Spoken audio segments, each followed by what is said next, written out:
talking a lot about Islamic terrorists and all that sort of stuff these days. And it's a legitimate thing to be talking about it. And of course the horror that we see with this is just, I mean, it's inconceivable. It's almost unbelievable. It's like, you know, is this real? It's so tragic and it's so terrible. But it is real, and it's the world we live in today. And we're all upset, and justifiably so. And something's got to be done, it's got to be stopped. And one of the points of calling men to prayer is we can pray into those situations. You know, this has got to be stopped. And it's a spiritual battle. Sure, there's a physical battle, but there is a spiritual battle, and we've got to pray into that. But as we look at that, the other thing I can't get away from, I'm a father of 5 children, I have 11 grandchildren. The thing that I cannot get away from is that every year in our nation of Australia, approximately 100,000 babies lose their life while still in their mother's womb. We live in Victoria. I heard on the radio this morning that Australia is one of the best places in the world to live. Yet we kill our unborn. And we think about the terrorists that are doing such diabolical, tragic, terrible things to people's lives all over the earth. But the fact is, and people don't like this, I know this, and this may cause me to be a little bit unpopular once again.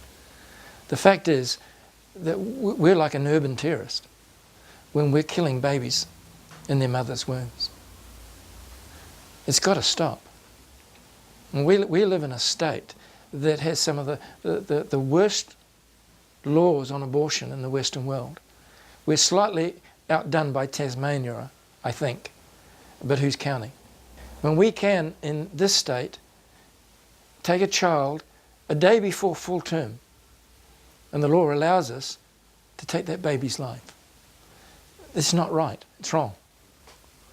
And somehow we need to change this. Whether the child is 6 weeks or 38 weeks, it's wrong.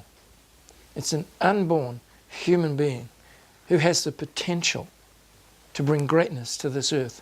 Every single living individual human being is created in the image of God, destined to bring something with their life to somebody else's life.